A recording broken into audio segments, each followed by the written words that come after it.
molded parts will shrink after the hot molded plastic is ejected from the mold and allowed to cool. To compensate for the shrinkage, you can apply a scale feature to make your part model slightly larger. Let's take a look at how scale is applied. The scale feature can be found on the Molds toolbar, or from the Insert Feature drop-down menu.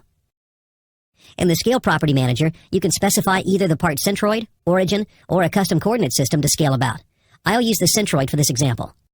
You have the option of scaling the part uniformly in all directions or specifying a different scale factor for the X, Y, and Z directions.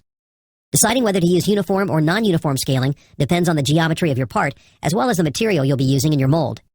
Keep in mind that if you do use non-uniform scaling, you will be changing the shape of your model and will likely deform features such as cylinders. In this case, I'll be using uniform scaling.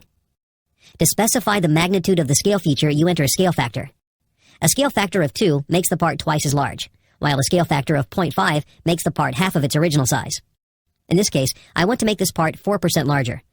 The scale factor that will achieve this is 1.04. I'll click OK, and the part is scaled up. Notice that this part is an imported solid body. Had this been a native SOLIDWORKS part file with a complete listing of features, the behavior of the scale feature would be exactly the same. Also notice that the scale feature appears in the Feature Manager tree like any other feature. It is an operation that makes the part larger or smaller at the time it is applied. Scale does not affect the size of any previously existing features or sketches. In fact, if you take the rollback bar and move it above the scale feature, the part will return to its pre-scale size.